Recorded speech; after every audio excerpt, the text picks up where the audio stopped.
आज से छठ महापर्व की शुरुआत हो गई है और इसका पहला दिन है नहाए खाए। ये पर्व 4 दिनों तक चलता है और इसमें पवित्रता, अनुशासन और आस्था का विशेष महत्व होता है। नहाए खाए का दिन व्रतियों के लिए शारीरिक और मानसिक शुद्धि का पहला कदम होता है। इस दिन व्रती सूर्योदय से पहले उठकर स्नान करते हैं और सात्विक भोजन ग्रहण करते हैं, जिसमें कद्दू भात का प्रसाद सबसे खास होता है। छठ व्रत सूर्यदेव और छठी मैया की पूजा का पर्व है। नहाए खाए के साथ ही सूर्य उपासना की शुरुआत मानी जाती है। व्रती इस दिन अपने मन, वचन और कर्म को पूरी तरह पवित्र रखने का संकल्प लेते हैं। नहाए खाए का मतलब है स्नान करके भोजन करना। व्रती सूर्योदय से पहले गंगा या किसी पवित्र जल स्रोत में स्नान करते हैं। अगर बाहर जाना संभव ना हो तो घर पर गंगा जल मिलाकर स्नान किया जाता है। इसके बाद स्वच्छ वस्त्र पहनकर व्रत का संकल्प लिया जाता है। इस दिन पूरे घर और खासकर रसोई की सफाई पर विशेष ध्यान दिया जाता है। प्रसाद बनाने के लिए या पूरी तरह से साफ बर्तनों का उपयोग किया जाता है। खाना मिट्टी या कांसे के बर्तनों में बनता है और लकड़ी या मिट्टी के चूल्हे पर पकाया जाता है। नहाए खाए के दिन व्रती केवल एक बार सात्विक भोजन करते हैं, जिसे कद्दू भात या लौकी भात कहा जाता है। इसमें अरवा चावल, चने की दाल और कद्दू या लौकी की सब्जी होती है। ये भोजन बिना लहसुन, प्याज, शुद्ध घी या सरसों के तेल और सेंधा नमक में बनाया जाता है। इसे सबसे शुद्ध और पवित्र भोजन माना जाता है। छठ पर्व की शुरुआत सात्विकता से करने के लिए ये सर्वश्रेष्ठ है। इसे एक तरीके से व्रत के लिए तैयारी के रूप में भी जोड़कर देखा जाता है, क्योंकि कद्दू एक ऐसी सब्जी है जिसमें पानी की मात्रा बहुत ज्यादा होती है।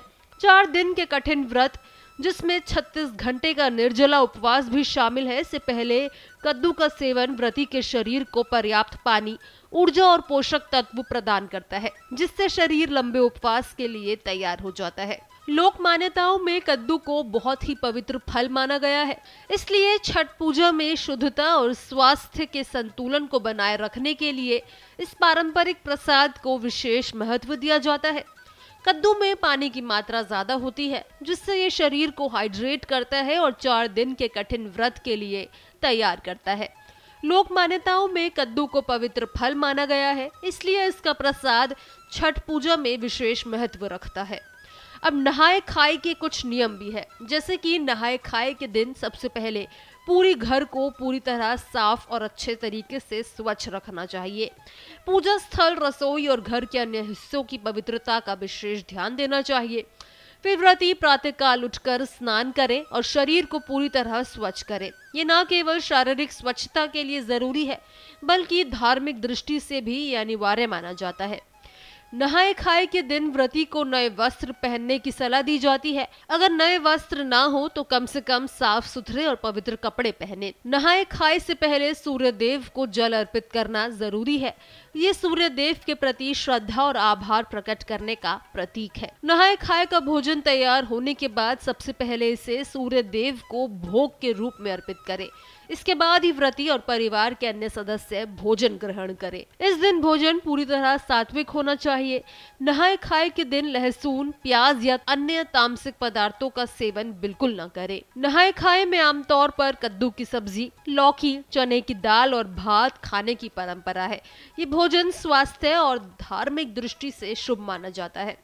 तैयार किया गया भोजन सबसे पहले व्रती को ही ग्रहण करना चाहिए। परिवार के अन्य सदस्य व्रती के भोजन के बाद ही खाएं। नहाए खाए के दिन सिर्फ व्रती ही नहीं बल्कि पूरे परिवार को सात्विक भोजन करना चाहिए। इससे घर में भक्ति, शांति और सकारात्मक ऊर्जा बनी रहती है। छठ महापर्व की शुरुआत नहाए खाए से होती है, जो न केवल शरीर बल्कि मन को भी व्रत के लिए तैयार करता है। ये दिन श्रद्धा, शुद्धता और अनुशासन का प्रतीक है। अब इसको लेकर आपकी क्या राय है? क्या आपको इन सब के बारे में जानकारी थी या नहीं? हमारे साथ अपनी राय कमेंट बॉक्स में जरूर शेयर करें। इसी तरह की तमाम जानकारियों के लिए हमारे चैनल को जरूर सब्सक्राइब करें।